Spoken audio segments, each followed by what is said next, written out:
la que va a dividirse en lo que es la comunicante anterior y la cerebral media y la cerebral anterior. En esta zona vamos a ver el polígono de input de Willis, ¿no? En el cual la circulación anterior y posterior se van a juntar.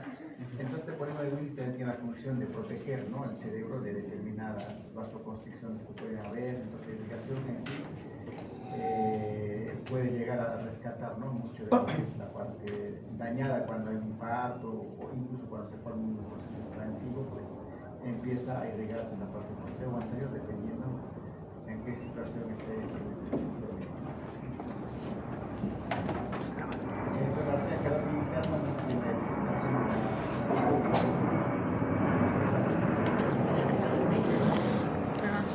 son importantes porque se forman muchas placas de ateroma que pueden desprenderse y también producir impactos celulares, ¿no? La carótida interna entra al cráneo por el conducto carotídeo y pasa también por el seno cavernoso. Va a perforar la arteria y se divide pues, en lo que es la arteria cerebral anterior y la arteria cerebral media, la cual esta es la que irriga las zonas más importantes en la parte cortical del cerebro, ¿no? Pues cuando hablamos del síndrome de la arteria cerebral media, vamos a ver que hay afasias, que hay apraxias, hay problemas visuales, ¿no?, porque también va a afectar las vías del nervio óptico, o también dependiendo del área puede producir afasias, ¿no?, tanto las afasias de Broca o de Wernicke, o también las globales, ¿no?, dependiendo de a qué nivel se va a impactar el cerebro. En el seno cavernoso, como vemos, es una zona bien compleja, ¿no?, a nivel de lo que es el cerebro, porque está llena de sangre venosa y por ahí está pasando la arteria carótida interna. También pasan los nervios craneales, ¿no?, el sexto, el quinto par craneal mandibular y el maxilar, tercer par y cuarto par también. Entonces, una lesión a ese nivel pues, puede producir muchas complicaciones, incluyendo compresiones de la carótida interna, ¿no?, que pueden acabar en cáncer. Bueno, son causas más raras, ¿no? La arteria carótida interna pues da ramas en la porción cerebral, va a dividirse en lo que es la arteria oftálmica, que es una rama que va a irrigar lo que es el nervio óptico y también la parte posterior del retina, ¿no? La comunicante posterior, la cual va a tener contacto con lo que es la porción posterior, con las arterias cerebrales posteriores. La coroidea anterior, que también va hacia los plexos coroideos, ¿no?, a nivel de los ventrículos. La cerebral anterior, que tiene también una comunicante anterior, ¿no?, y la cerebral media, que es la rama principal. La cerebral media, por ejemplo, es la que más infarta, la más frecuente, y también la que produce con los coágulos que vienen del corazón, ¿no? En el caso de los infartos cardioembólicos se van casi siempre a la cerebral media, ¿no?, porque es más gruesa, la presión incluso es mayor para esta cerebral media, ¿no? Y cuando hablamos de trombólisis también, si se dan cuenta en el MIS, pues básicamente evalúa cerebral media, ¿no?, porque te evalúa fuerza, te evalúa el lenguaje, conciencia y todo más relacionado con la parte cortical, ¿no? Entonces, la carótida interna, pues, la oftálmica, que sale por el conducto óptico, irriga el ojo, área frontal, pero el cuero cabelludo también, senos etmoidales, frontales y todo sobre la nariz, ¿no? Y se acompaña también con los nervios de con los óculos motores, ¿no?, hacia el globo ocular. Pues esta parte, un infarto también podría producir alteraciones en el nervio óptico y en el quiasma también, ¿no?, produciendo cuadros de mianopsias o incluso una ceguera total, ¿no? La carótida interna tiene una porción cerebral, que es la comunicante posterior, que pasa por encima del tercer nervio craneal, ¿no? Acá vemos. Y también esta zona, bueno, es frecuente que se produzcan los aneurismas, ¿no?, especialmente en la comunicante anterior. Pero un aneurisma, por ejemplo, en la comunicante posterior puede comprimir al tercer nervio y darnos como hemos visto, ¿no?, el tercer nervio paracraneal puede dar ptosis, parálisis de movimiento del tercer nervio, e incluso pues, a alteraciones pupilares, ¿no? Entonces, la relación que tienen nervios y arterias a veces es muy compleja, ¿no?, y la presencia de un pequeño aneurisma ya podría dar algún síntoma, ¿no? Pero en caso de infarto, obviamente, hablamos de oclusión más que de sangrado, ¿no? En la porción cerebral vamos a ver la coroidea anterior, que termina en un plexo coroideo que está dentro de los ventrículos, ¿no? en el pie peduncular, en el cuerpo genicular lateral y el tracto óptico y la cápsula interna, ¿no? Entonces, esta arteria también produce lo que son los infartos lacunares pequeños, ¿no? Porque estos, por ejemplo, las arterias que terminan en la cápsula interna o en el plexo coronal son muy pequeñas, delgaditas, ¿no? Las cuales, a lo que se dan infartos pues, de 1 milímetro hasta máximo 2-3 milímetros, ¿no? Los cuales les vamos a llamar infartos lacunares. En la porción cerebral, la cerebral anterior, que une a la arteria comunicante anterior, es la que va a unir ambas cerebrales anteriores, ¿no? Van a estar unidas con esto. Esta arteria va a llegar a la superficie media de la corteza cerebral, ¿no? O sea, la parte interna, la que está en contacto con el otro hemisferio, hasta el surco parieto occipital hacia la parte posterior, ¿no? El giro presentral, los canales basales también van a tener ramas de esta arteria y también la cápsula interna. Porque es importante, incluso en semiología hemos visto, ¿no? Cuando hay infarto de la cerebral anterior, pues así afecta la parte motora, el predominio va a ser del miembro superior, ¿no? En cambio, si es cerebral anterior, pues la afectación va a ser más a nivel de los miembros inferiores, porque el homúnculo de pie, en esta parte está el pie, ¿no? Lo que se va a enfocar. Entonces, semiológicamente también ya podríamos ver de qué se trata, ¿no? Y lo más importante, semiológicamente también, porque al hacer una trombólisis, el paciente puede sospechar de un infarto, pero viene ataque, un síndrome cerebeloso, por ejemplo, ¿no? Puede venir con ataxia, con nistagmus en forma aguda, ¿no? Náuseas, vómitos, y con alta sospecha de infarto, ¿no? Pero la trombólisis en los casos es más, no está tan indicada, ¿no? Porque las arterias, la circulación posterior son tiene mayor facilidad de sangrar, ¿no? Y un infarto en el cerebelo podría ocasionar pues, una compresión del cuarto ventrículo y el paciente hace una hidrocefalia rápida, eso requiere una cirugía, ¿no? Es por eso que las trombosis son básicamente para síntomas de cerebral media y también de cerebral anterior, ¿no? Dependiendo en cuál está el infarto. ¿No? Acá se ve como la cerebral anterior, pues, llega, ¿no? La parte interna que está más importante, su comunicante está por acá. Y también los síntomas que va a dar van a ser, aparte de los problemas motores, también puede dar alteraciones tanto de la conciencia como también alteraciones en la conducta misma del paciente, ¿no? Porque luego frontal está la parte basal está ahí ligada por esta anterior, ¿no? O sea, acá vemos por ejemplo cómo va a ir en la parte interna la cerebral anterior, ¿no? Cómo se distribuye la circulación. Pero tampoco es que si una oclusión ocurre antes de la comunicante anterior, pues todavía no va a ser tan grave porque del otro lado puede volver a la sangre a pasar, ¿no? Pero si es por encima, ahí sí puede ser todo un hemisferio que se puede dañar, ¿no? Infartar. La cerebral media, como dije, es la más importante, ¿no? Porque ahí se produce la mayor cantidad de infartos, especialmente los cardioembólicos. Están saliendo por la fisura del cilio y se distribuyen, ¿no? Hacia lo que es la corteza misma, tanto en la frontal, parietal, hasta occipital, ¿no? En su parte terminal. La parte temporal se está irrigada también por esta arteria. Entonces, un infarto a nivel de lo que sea la salida misma de la cerebral en el segmento M1 de la cerebral media, pues puede producir un infarto de casi el 70% del cerebro, ¿no? O sea, lo que correspondería a frontal, parietal. Temporal solo se salvaría lo que es la parte de la circulación posterior, ¿no? La parte occipital y el tronco, ¿no? Que son de la circulación posterior. Y la parte interna también, es por el edema mismo, se va complicando, ¿no? Por eso que un paciente puede llegar en coma incluso, ¿no? Con un infarto de la cerebral media, ¿no? Son ramas más grandes. La rama de la carótida interna discurre lateralmente en el surco cerebral lateral. Y las ramas centrales ingresan pues, en la sustancia perforada anterior y irrigan los núcleos lenticular, núcleo caudado y también la cápsula interna, ¿no? Las pequeñas arterias. Sus ramas colaterales son la frontobasal lateral, la arteria del surco prefrontal, la arteria del surco central, la arteria del surco central o el rolando también, ¿no? También la arteria parietal anterior y la arteria parietal posterior, ¿no? Que son irrigan la región parietal, ¿no? Acá podemos ver. Entonces puede ocurrir un infarto que solo sea de una rama superficial, entonces un infarto en cuña, ¿no? Que va a afectar tanto la corteza como la subcorteza, ¿no? Si se trata de la cerebral media, ¿no? Y como dijimos, pues el tratamiento de trombosis va más que todo destinado a sacar un trombo en esta arteria, ¿no? En cualquier parte de su circulación. Por eso que la escala de Bennett es muy importante. Otras ramas, ¿no? Para el giro angular, las ramas para el temporal posterior, rama temporal media y la temporal anterior, ¿no? Que llegan a la región temporal, que también tiene manifestaciones clínicas, ¿no? Si la región temporal sufre un infarto, pues ese paciente podrá tener una pérdida de conciencia, ¿no? Que es un poquito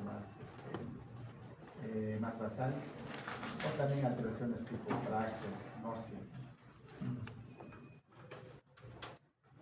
En la circulación posterior viene la arteria vertebral, que es la rama de la primera parte de la subclavia, no olvides hacer la subclavia vertebral y va ascendiendo, ¿no? A partir de esa puesta del C6 y entra en el cráneo por el foramen magno, o también llamado agujero occipital, ¿cierto? Y el extremo inferior y anterior del puente se une con el opuesto y forma lo que es la arteria basilar, ¿no? O sea, ambas se juntan y forman una sola arteria basilar, ¿no? Entonces, hay infartos de la basilar también, pero la mayoría son fatales, pues, porque van a afectar todo el tronco cerebral, ¿no? Acá podemos ver la arteria vertebral que se junta y es la arteria basilar, que va a dar pequeñas arterias de irrigación hacia lo que es el mesencéfalo, la protuberancia y el bulbo también. Y también de esta van a ser lo que es las arterias cerebrales posteriores, también las para el cerebelo, ¿no? La pica, la aica, la cerebral anterior, la cerebelosa posterior. La pica pues irriga el plexo foroideo, también en parte del cuarto ventrículo, parte del vértice cerebeloso y también el bulbo, ¿no? Las arterias vulvares en el bulbo rectilio son perforantes, pequeñas, que también van a dar infartos tipo lacular. La arteria basilar va a dar al puente, las pontinas, al laberinto, ¿no? De la parte vestibular, pues también un trastorno vestibular agudo que podría confundirse con un vértigo periférico, podría ser un infarto, ¿sí? Porque daría un vértigo parecido a una lesión en un cabo craneal. A diferencia de que obviamente pues será continuo constantemente.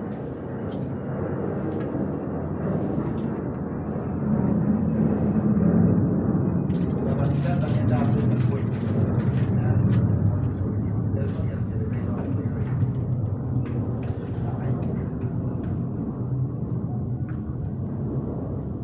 La misma arteria va a dar irrigación con lo que es la pica, que se une con la comunicante posterior, que llega a la superficie inferior lateral y medial del ojo temporal también, o sea, esa es la parte que podría quedar indemne cuando se infarta la cerebral media, ¿no? La parte que todo el cerebral media y es la parte posterior de la cerebral posterior, la circulación posterior. La arteria basilar también la pica, que irriga los lóbulos occipitales, el tálamo, el núcleo lenticular, mesencéfalo, ¿no? La cerebral anterior, la comunicante anterior, ¿no? Y las ramas coroideas que llegan los plexos coroideos, el tercer ventrículo y los ventrículos laterales. Y el polígono de Willis, ¿no? Que ya sabemos cómo se forma, las cerebrales posteriores, la comunicante anterior, la comunicante la cerebral anterior y la comunicante anterior, ¿no? Y sería la carótida.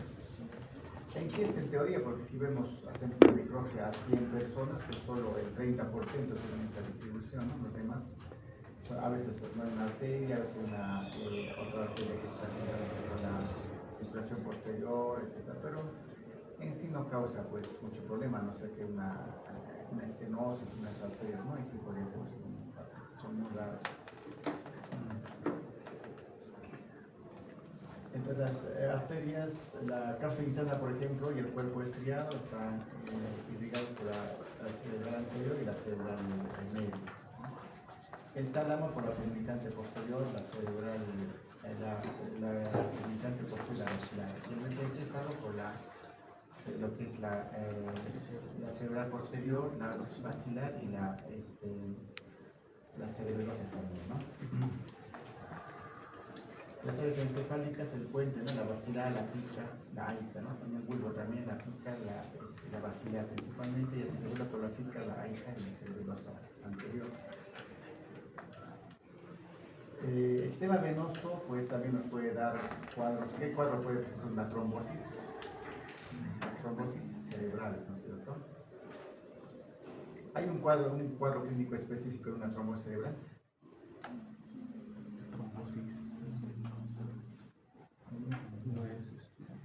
No es como una arteria, ¿no? Que te va a romper. Si te tiene un paciente con hemiparesia, con afasia, ¿de qué arteria sospechando?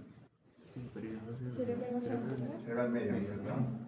En cambio las venas no, pues, ¿no? Porque se acumula la sangre, hay un estancamiento de la circulación, entonces puede producir hemorragias, infartos en diferentes partes, o sea, y otra característica de los problemas de trombos cerebrales es la cefalea intensa, ¿no?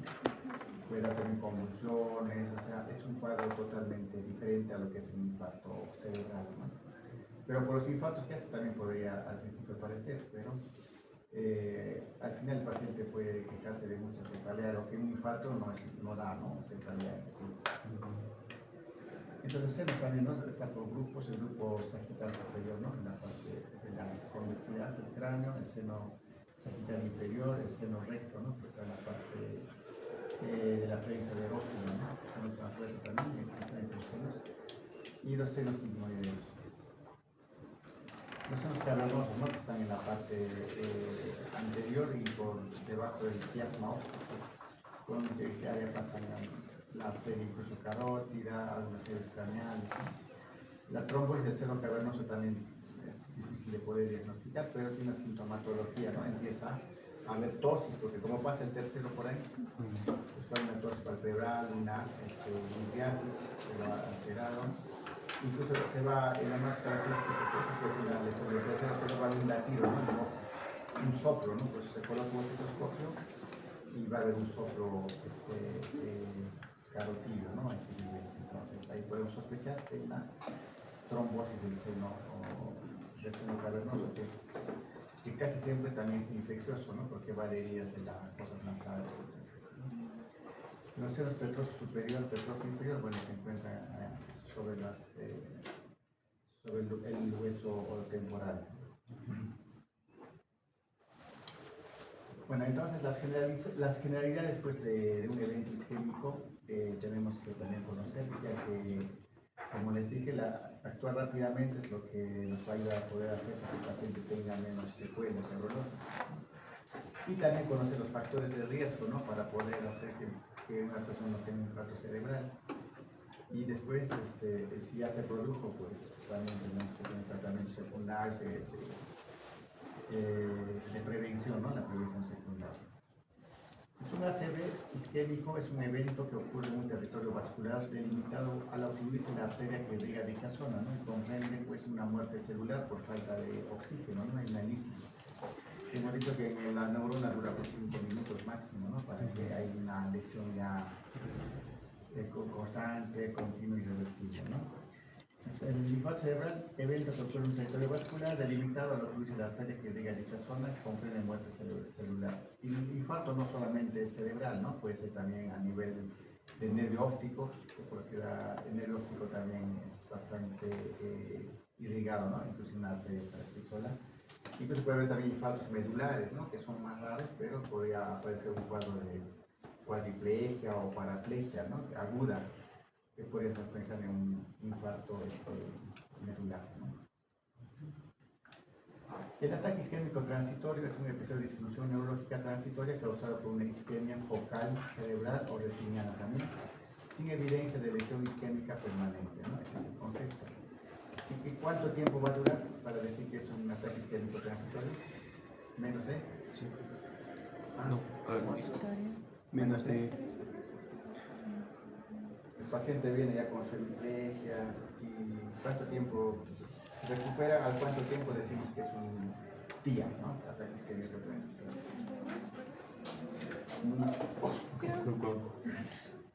¿Cuántas horas? 24. ¿No? Entonces, si el paciente se recuperó antes de las 24 horas, pues, no, esto es un TIA, ¿no? Entonces, muy probablemente no tenga ninguna secuela. Pero, si un paciente te llega con a la hora, digamos, con una hemiparesia, lo trae rápido, ¿no? Se ha puesto vamos a esperar 24 horas para trombolizarlo. No. Pues que el concepto de TIA de 24 horas está en discusión, ¿no? Hablamos de TIA de 24 horas cuando el paciente no se ha trombolizado, obviamente, ¿no? Pero cuando el paciente es candidato a trombolis, por ejemplo, a la hora llega con semiparesia, afasia, entonces no vamos a esperar pues, que se recupere, entonces tendríamos que decir que se recupere antes de la hora para considerar un TIA si es que lo tenemos en ese momento al paciente, ¿no? Entonces ese concepto de TIA sería con trombólisis o sin trombólisis, ¿no? Con trombólisis, pues no puede esperar, ¿no? Si a la hora no se recupera, entonces ya no es un TIA. Pero si ya pasó el tiempo, digamos, el paciente ya te llega a las 8 horas, 9 horas, donde ya no podemos hacer trombólisis, pero se recupera a las 24, entonces todavía sería un evento isquémico transitorio, ¿no? Bueno, el infarto cerebral pues, es una patología frecuente, especialmente en personas mayores, ¿no? Entonces es una causa incluso de mortalidad en las personas adultas mayores, ¿no? Lo que se produce pues, después de... y por los factores de riesgo mismo que tienen, personas que tienen esos riesgos son mayores, ¿no? Este es el Perú, ¿no? Incluso el instituto, porque es un hospital neurológico, es el primer puesto, ¿no? De muerte de lo que es el infarto cerebral, ¿no? La mortalidad es bastante alta, ¿no? Entonces, pero si vemos los grupos etarios, siempre está por encima de los, incluso de los 60 años, ¿no? La mayor cantidad. Entonces, el evento, el SB o la enfermedad cerebrovascular, ¿no? Antes de accidente, pues es enfermedad cerebrovascular, puede ser isquémico o también hemorrágico, ¿no? El isquémico puede ser global, focal, o el TIA que hemos mencionado, o ya producir un infarto cerebral.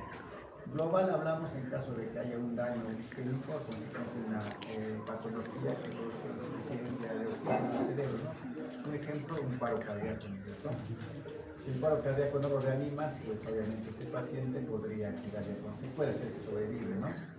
Un paciente que se ahoga, por ejemplo, se asfixia, está en esta época no frecuente que las abuelitas, por ejemplo, por el frío, pongan sus cocinas con carbón, ¿no? Y eso se cierran sus ventanas y luego aparece intoxicación por CO2, entonces también hacen isquemias globales, ¿no? En cambio, las focales son casi siempre a consecuencia de la isquemia de una arteria, pues, ¿no? Un infarto, pues es un trombo, un coágulo, para hacer que el infarto sea la isquemia focal. El TIA, como dijimos, son pasajeros, pero no dejan secuelas en sí. Y el infarto cerebral ya establecido es cuando pues, no se ha podido hacer ningún tipo de acción y trombolizar, el paciente puede remitir su trombo y ahora quedar con esa secuela, ¿no? Cuando hablamos de infarto cerebral, entonces ya hablamos de qué produjo, ¿no? Las causas. Entonces, entre ellas tenemos las causas aterotrombóticas, ¿no? Entonces, ¿qué pacientes son los que hacen infartos aterotrombóticos? Paciente echado siempre. ¿Qué? O sea, los que se mantienen siempre echados. No. ¿Ves que están con trombo es solamente con miembro inferior? De venas. ¿Qué es lo que forma la aterotrombosis? ¿Por qué se produce la aterotrombosis? En las arterias. Son depósitos de grasas. Pongamos grasas cardíaca. ¿Qué tipo de clavina está? Pero hay factores de riesgo para producir aterotrombosis. Hiperlipidemias, ¿no es cierto? Colesterol alto, triglicéridos altos, se van a acumular en las paredes y se va tapando esa arteria, ¿no? La hipertensión, ¿por qué la hipertensión produce aterotrombosis? Por aumento, por desprendimiento del trombo por la acción de la fuerza También lesión del endotelio.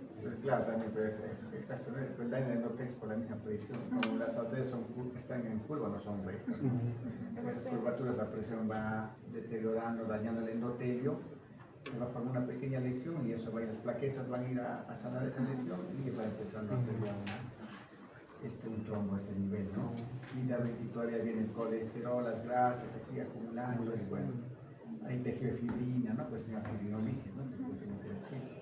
Entonces, eso pues se presenta los infartos aterotrombóticos, que son más con presencia de factores de riesgo de una persona mayor, ¿no? Hipertensión, la diabetes, ¿no? Porque el azúcar daña también lo que es el endotelio, la obesidad, ¿no? Porque el paciente con sobrepeso está en una constante inflamación crónica de las arterias también. el sedentarismo, ¿no? El tabaco también, ¿no? Porque le quita oxigenación al endotelio. Entonces, esos factores de riesgo son. Ujú. Luego vienen los cardioembólicos, ¿no? Obviamente que hemos dicho que más afecta a la cerebral media, pero también puede afectar a la parte posterior, pero claro, así pues más, ¿no? Porque tiene que venir por la subclavis, por la vertebral, ¿no? Hasta ahí, pero igual, ¿no? ¿Y cuál es el factor, la primera causa de infartos cardioembólicos? Obesidad, Cardioembólico. Fibrilación. fibrilación, Claro, claro. Si un paciente está fibrilando y no está con anticoagulación, muy probablemente que haga formación de trombo. un trombo y eso vaya a disparar el corazón, ¿no? Así hemos dicho la causa lacunar, ¿no? Que son igual infartos cerebrales muy pequeñitas, especialmente lo que es a nivel de los ganglios basales, de lo que es la cápsula interna, ¿no? Que se producen por los mismos factores de riesgo que pueden tener, ¿no? Como la hipertensión, la diabetes, la anemia, las de causa rara o también llamadas infartos inhabituales, pues eso sí tienen un origen ya diferente, ¿no? Que pueden ser por problemas de coagulación, por ejemplo, hipercoagulabilidad en el caso de algunos medicamentos, ¿no? Anticonceptivos, puede ser por poliglobulia, puede ser por problemas autoinmunes, ¿no? Como el lupus, ¿no? Que producen vasculitis, o alguna enfermedad que produzca pues, una vasculitis que inflama el endotelio y eso va a producir también infarto. Cuando sospechamos una causa rara es cuando se infarta un paciente joven, ¿no? que no tenga problema cardíaco. Entonces ahí sí hay que sospechar de una causa inhabitual. Puede tener un lupus, puede tener una enfermedad diferente, ¿no? Y las de origen indeterminado, ¿no? Que en sí en nuestro medio llega hasta el 50%, ¿no? Que no se llega a determinar la causa, ¿no? Por ejemplo, se habla de un término, ¿no? Que a veces producen fibrilaciones auriculares paroxísticas, pero de tiempo muy prolongado, en tiempo muy prolongado. En una de esas puede producir un infarto. Y le haces Holter, le haces todo el examen y no vas a encontrar, ¿no? Porque son paroxísticas. Eso también pasa en pacientes jóvenes, ¿no? Bueno, y el hemorrágico eso lo vamos a ver en la pastelera. El aterotrombótico hemos visto generalmente de tamaño medio o grande, de topografía cortical, ¿no? O sea, cerebral media, cerebral anterior, cortical, subcortical y la operación carotidia o veterovacilar, ¿no? Aterosclerosis con estenosis de más del 50% puede producir infartos, o sea, cuando la arteria es del 50%. Sin estenosis también, ¿no? Puede haber por placas en sí. El cardioembólico, generalmente de tamaño medio a grande, topografía, habitualmente es cortical, se evidencia en ausencia de otra etiología, ¿no? Algunas siguientes cardiopatías embólicas producen un trombo, estudio intracardíaco, estenosis mitral, reumática, prótesis aórtica mitral, endocardititis y la fibrilación auricular que estamos viendo. Los lacunares son infartos de pequeño tamaño, menor de 1,5 centímetros de diámetro, en un territorio de una arteria perforante, ¿no? O sea, básicamente en los ganglios basales, en el tronco cerebral y en el cerebelo están las arterias perforantes, ¿no? Suele ocasionar clínicamente un síndrome lacunar, ¿no? Con hemiparesia motora pura, un síndrome sensitivo puro.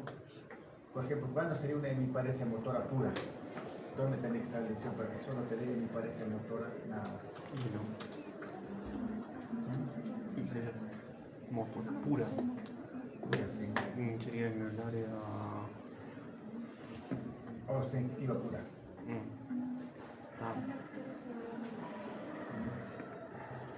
A nivel. ¿Dónde están juntos todas esas vías sensitivas y motoras?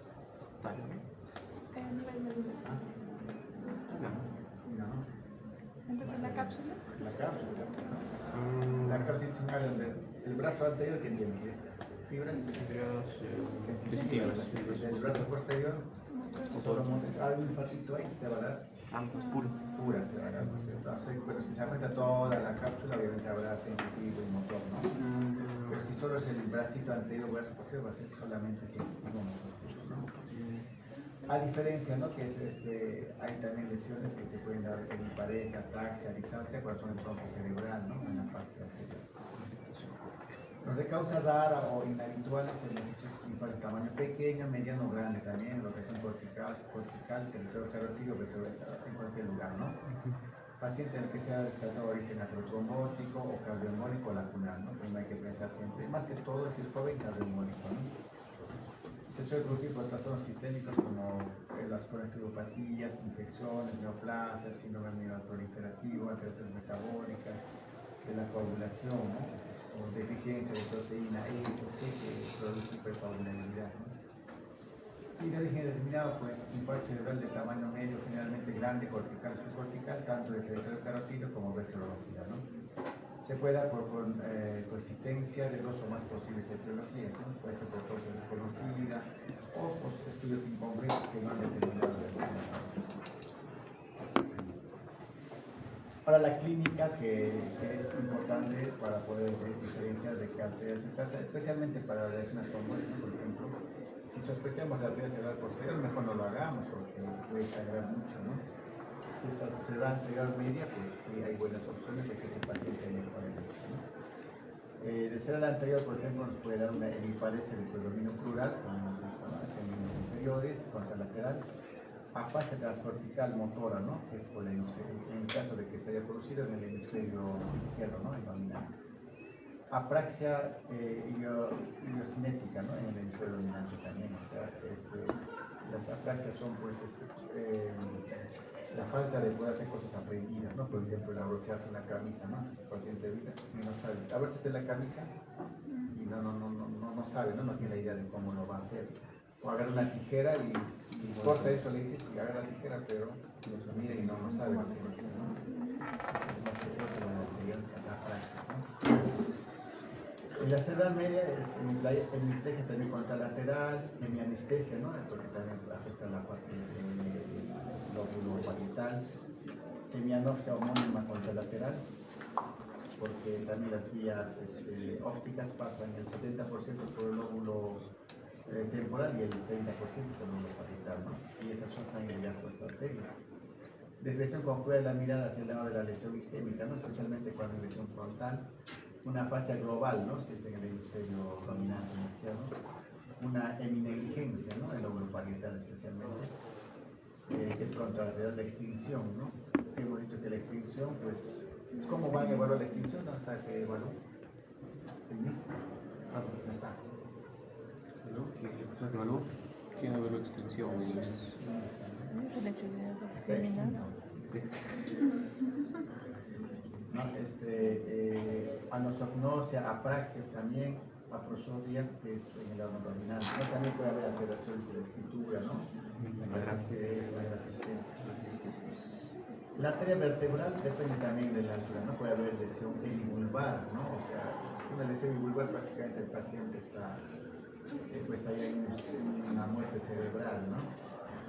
El síndrome de Yerin con país lingual lateral, ¿no? Es pequeñita la lesión, todavía sobrevive, pero está el núcleo del hipogloso puede producir también, ¿no? Alteraciones de la percepción del movimiento, negligencias visuales, lesión dorsolateral, lumbar, un síndrome posterior de Wallenberg, ¿no? La arteria basilar puede dar descenso a nivel de conciencia porque está atravesada, ¿no? Alteración de la memoria puede ser pequeña. Mirada configurada horizontal, alteraciones en la mirada, ¿no? Alteraciones capimétricas, motoras y sensitivas. Y la cerebral posterior, la hemianopsias homónimas, contralaterales, alucinaciones visuales, metamorfosis, ¿no? O sea, ver otras cosas, alteraciones de la percepción del movimiento, negligencia visual.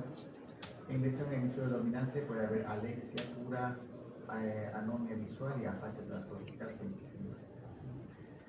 Entonces, la clínica para trombosis básicamente de estas dos, ¿no? De estas, difícilmente también puedes hacer seguimiento de esas síntomas, ¿no?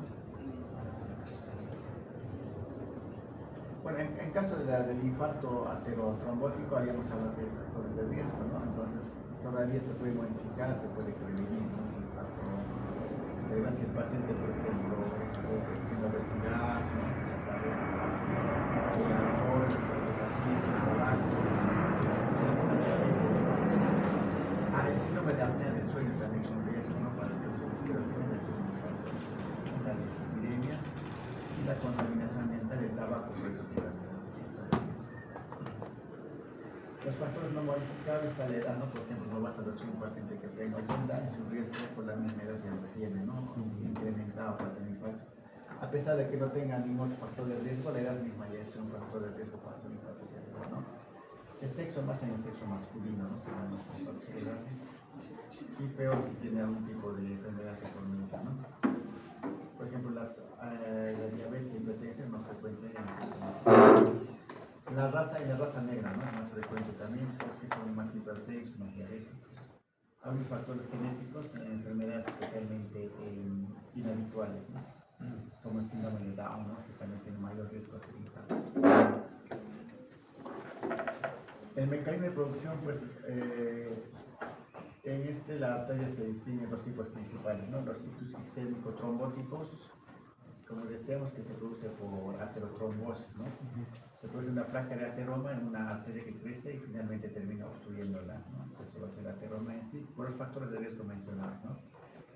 Los ictus embólicos pueden ser de varios tipos, ¿no? Arteria a arteria, por ejemplo, es una placa de ateroma ulcerada, puede estar en la extucación de la carótida, se suelta y produce un infarto, ¿no? De corazón a arteria, pues por fuentes cardioembólicas que son mayores que el pulmonar, embolias paradójicas o a través de un cortocircuito arteriovenoso, ¿no? Entonces, esos trombos a nivel de miembros inferiores podrían dar infarto cerebral.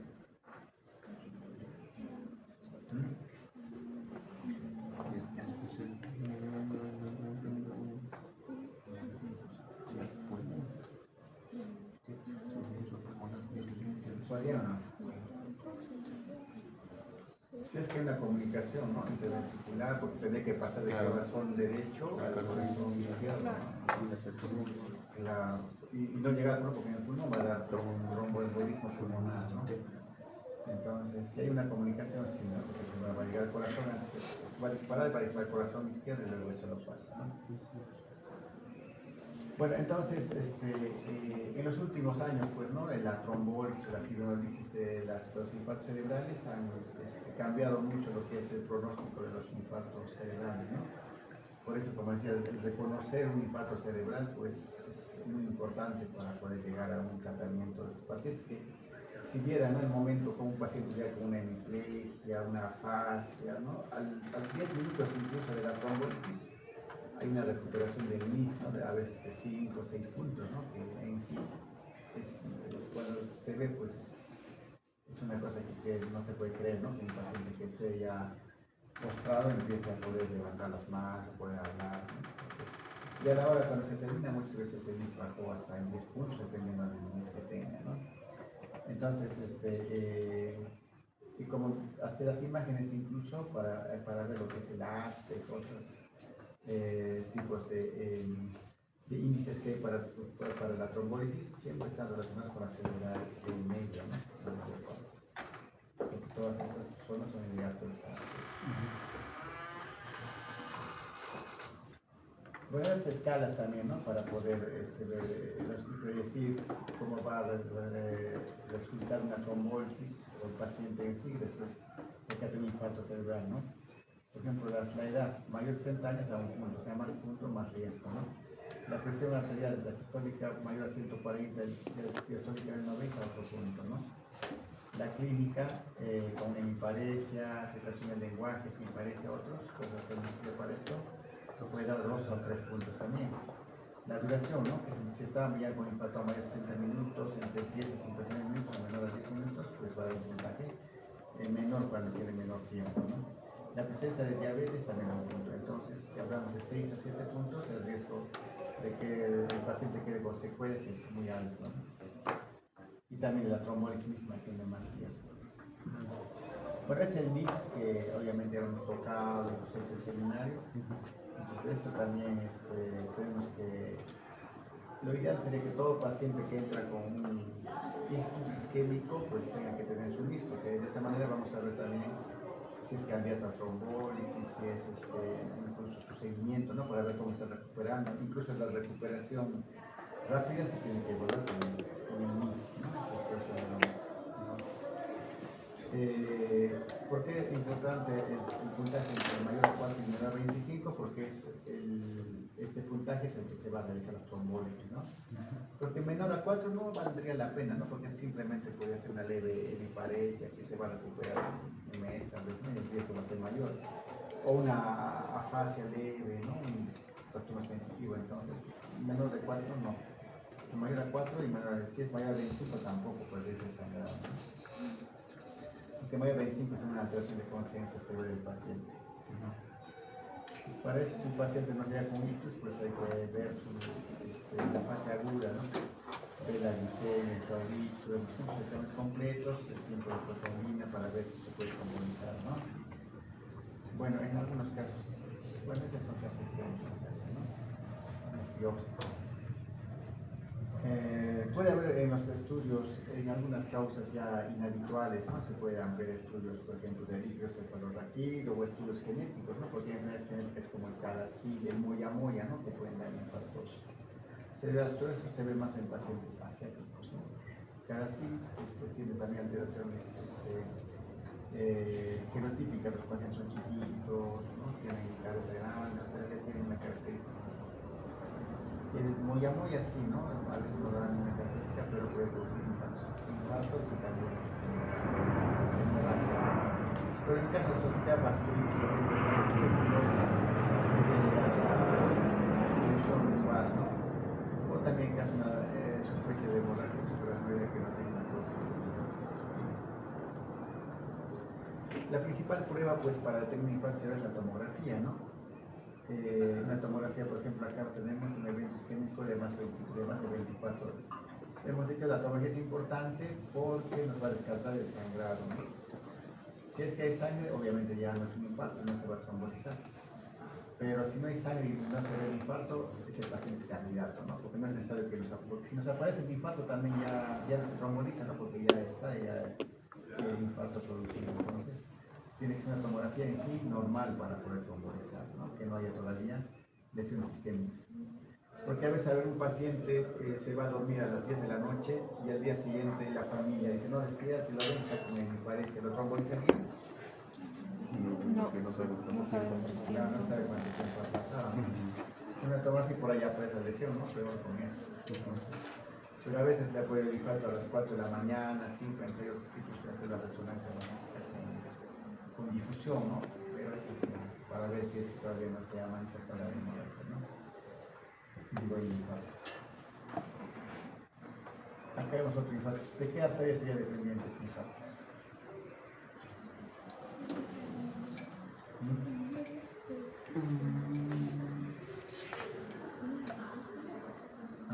¿De qué arteria irriga esta zona en la tomografía? Ah. Es la... ¿Cuál? La media. media, externa, media. ¿Cerebral? En medio, claro, en medio, ¿no? La parte temporal, la parte parietal, ¿no? La frontal acá no se ve, pero obviamente debe haber una. Entonces, así se ve un infarto, ¿no? Una hipodensidad, ¿no? Que vamos a, obviamente establecida. Lo que queremos ver que no se establezca todavía, ¿no?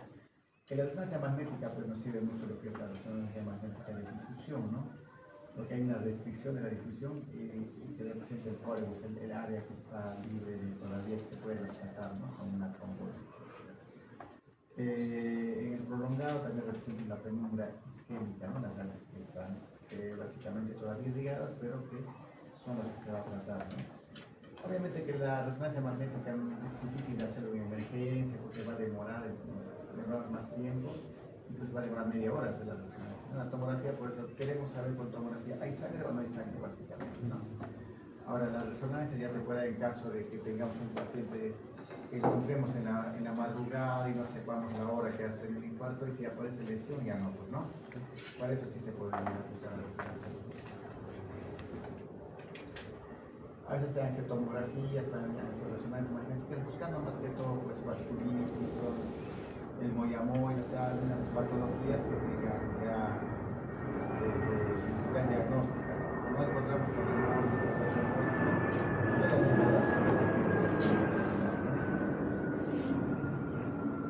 este infarto también tenemos, ¿no?